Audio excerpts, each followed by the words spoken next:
Hey everyone, and welcome back. We thought we knew who Trinity was, a powerhouse vocalist with a serene, almost jazz-like persona. Then, she stepped onto the voice stage for the playoffs and chose one of the most ferocious, high-energy rock anthems in history, Heart's Barracuda.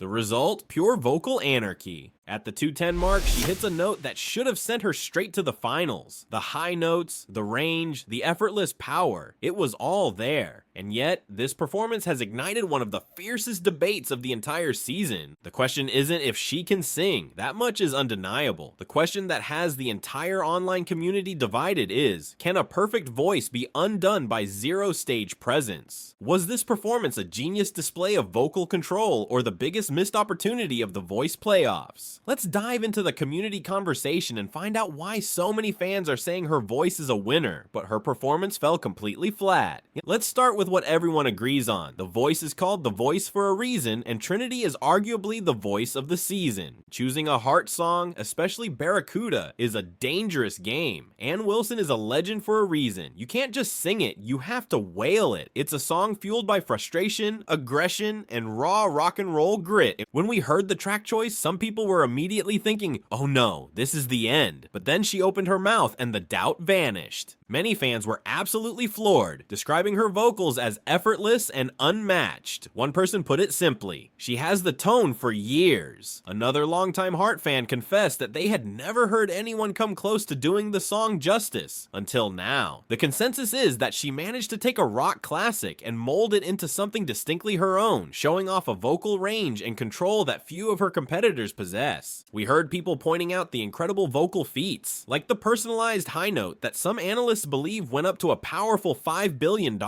That's well above the standard expectation for a playoff performance.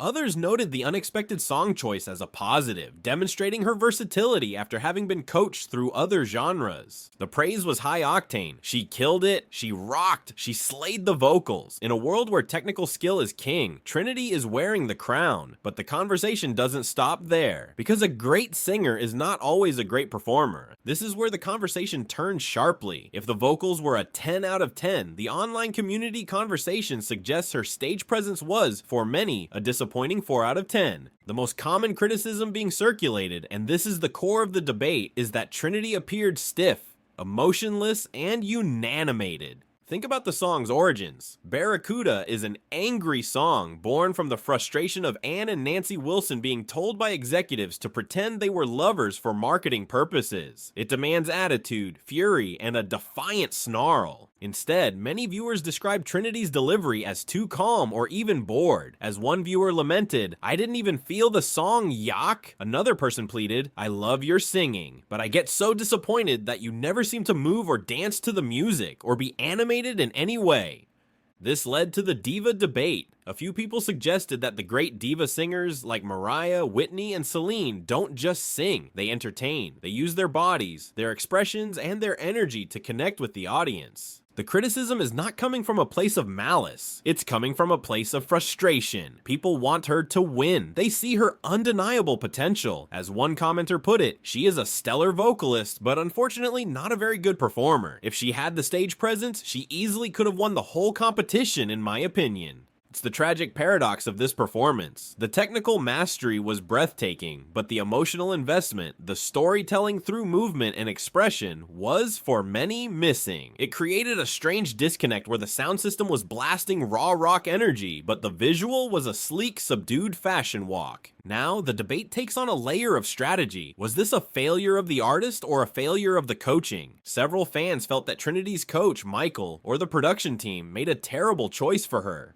Phrases like wrong song choice and terrible song for her voice appeared repeatedly. The argument here is that while her voice is phenomenal, it shines best when it can lean into its natural strength. A cool, controlled, soulful tone, not a full-out rock yell. They felt the song demanded a level of grit and anger that Trinity either couldn't or wouldn't deliver. One viewer speculated that it was too low for her in parts, leading to a performance that didn't have that thrilling sense of reaching for the high notes. However, this opinion is heavily challenged by others. They argue that a true, versatile artist must be able to tackle different genres, and that the sheer difficulty of Barracuda proved her elite status. It was the delivery, not the song, that was the issue. What's the responsibility of the coach? If the community is universally pointing out a lack of stage presence, why didn't a coach address it? A viewer based their entire analysis on this. She's the best singer on this show besides Aiden. She should be coached better, cause with a little more anger, emotion here, this is a winning performance. It suggests that the voters weren't watching for a vocal competition. They were watching for a star competition, and stardom requires more than just high notes. It requires showmanship, and the community conversation perfectly captures this dilemma.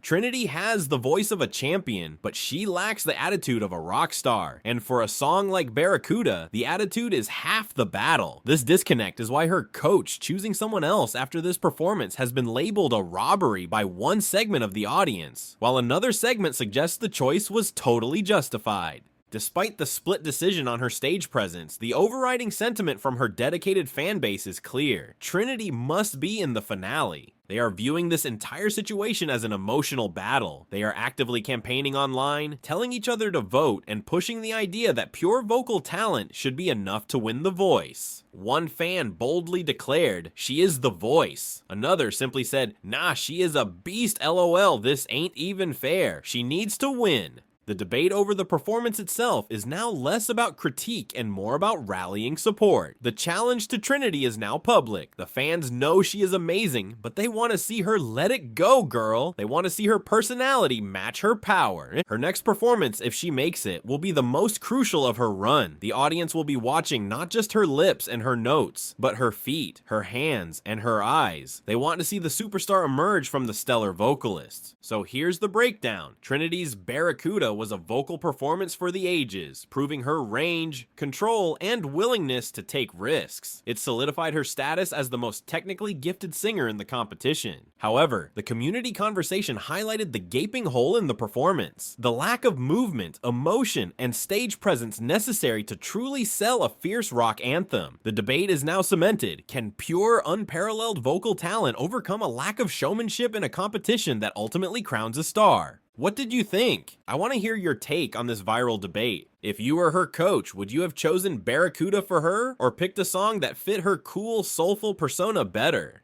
Is stage presence 50% of the game on a show like The Voice? Or should the vocals be all that matters? If she makes it through, what song genre absolutely needs to be next to showcase both her voice and her star power? Let me know in the comments below. Like and subscribe for more deep dives into the biggest conversations happening on The Voice. See you in the next one.